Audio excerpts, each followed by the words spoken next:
Berikutnya kami persilakan atas nama Kholisoh yang akan mengajukan pertanyaan. Silakan Kholisoh, betul namanya, dan nanti akan dijawab oleh Jufri. Silakan Kholisoh. Assalamualaikum warahmatullahi wabarakatuh. Waalaikumsalam warahmatullahi Nama wabarakatuh. saya Kholisoh. Di sini saya ingin bertanya, apa nasihat yang dapat diberikan kepada kita dan juga orang lain tentang pentingnya introspeksi diri atas aib kita, Ustaz? Terima kasih. Pentingnya introspeksi diri. Iya, akan aib yang kita miliki. Akan aib yang kita miliki ya. Bagaimana pentingnya kita melakukan introspeksi diri Iya. terhadap diri kita. Silakan Jufri. Suaranya nggak jelas. Agak menggaung ya Ustaz ya. Menggaung, izin. Hasibu anfusakum qabla an tuhasabu. Hisablah dirimu sebelum kita dihisab oleh orang lain. Introspeksilah dirimu sebelum kita diintrop oleh orang lain. Betul itu maksudnya? Pertanyaan tentang introspeksi diri. Betul gitu ya Kholisoh ya, betul. Iya, tentang introspeksi diri. Jadi ketika kita menilai, jangan sibuk ngurusi aib orang lain sebab aib kita juga belum rapih. Jangan sibuk ngurusin ngebenerin orang lain sebab kita juga belum bener. Makanya hidup kita jamaah, hidup di alam dunia itu belum ada yang benar. Kita hidup di alam dunia ini lagi belajar benar. Yang benar di alam dunia itu cuma dua. Satu, Rasulullah, dari lahir sampai wafat Rasulullah tidak pernah melakukan kesalahan. Andai pun melakukan kesalahan, asbab wahyu untuk turun. Satu. Yang kedua, siapa orang yang benar di alam dunia? Orang yang benar di alam dunia itu orang yang meninggal husnul khotimah. Itu orang benar. Kalau kita mah lagi belajar benar. Kita semua yang hadir di sini lagi belajar benar.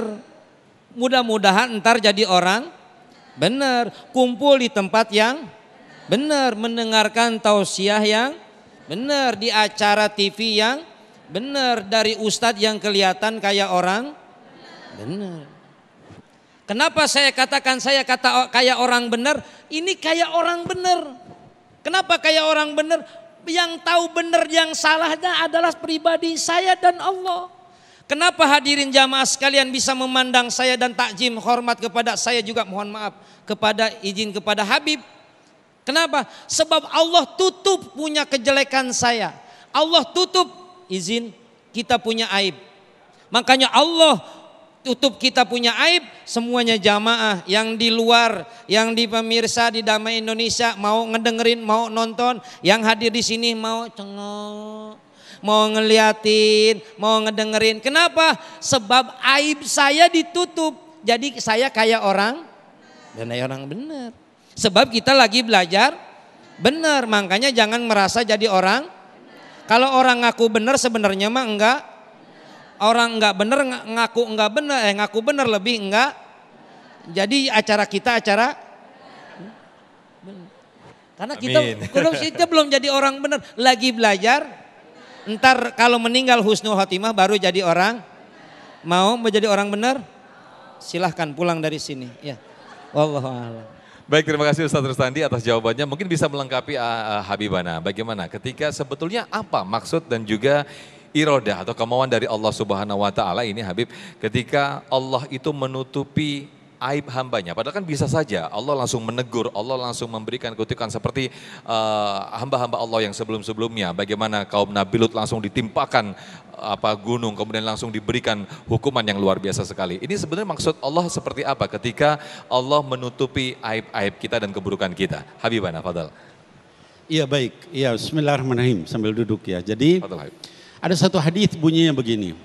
Kullu ummati mu'afan illa al-mujahirin. Ya, hadis ini diriwayatkan oleh Imam Nasai, sahih hadisnya. Jadi bahkan Bukhari wa Muslim, kata Nabi Muhammad SAW, kullu ummati, seluruh umatku itu seluruhnya insya Allah diampuni, dimaafkan sama Allah Subhanahu wa taala, kecuali illa al-mujahirin, kecuali orang yang suka membuka aib dirinya, aib orang lain, aib siapa saja, kecuali orang yang suka membuka aib, itu yang enggak diampuni. Ya. Maka kalau kita punya aib, punya kesalahan, jangan suka kemudian dipamerin sama orang lain. Bulan Ramadan saya nggak puasa, lalu duduk di depan situ dengan petantang-petenteng kita ngerokok, menunjukkan nih gua berani nggak puasa. Itu Allah yang marah. Ya, kita punya dosa banyak, tapi kata Nabi SAW, seluruh umatku itu dimaafkan sama Allah kecuali orang yang mujahirin. Nah, maka hendaknya kalau Allah saja tadi saya katakan di awal, sitir, Allah itu maha menutupi, maka kita sebagai hambanya juga hendaknya menutupi aib kita, aib orang lain, aib kita, istighfar sama Allah banyak-banyak daripada curhat-curhat sana sini. Ya, aib orang lain apalagi tutupin. Kenapa? Man satara musliman satarallah fid dunya wal akhirah. Ya, barang siapa yang menutupi aib seorang muslim, dunia dan di akhirat nanti diampuni. Dalam hadis lain dikatakan orang yang ditutupi aibnya di dunia sama Allah, maka insya Allah nanti di akhirat juga bakal ditutupi aibnya sama Allah Subhanahu wa taala. Amin. Yuk tutupi aib orang, tutupi aib diri sendiri, minta sama Allah supaya Allah ampuni kita menjadi lebih baik. Wallahu a'lam. Amin. Terima kasih Habiban atas jawabannya. Dan pemirsa, kita akan masuk di segmen 5, di mana ada segmen ulama menjawab atau nasihat Ustadz. Para pemirsa bisa mengajukan pertanyaan lewat Instagram kami yang sudah dituliskan di kolom komentar. Nanti akan kami bacakan satu persatu dan insya Allah akan dijawab oleh guru-guru kami. Tetaplah bersama kami dalam Damai Indonesiaku. Oh Tuhan, kuatkan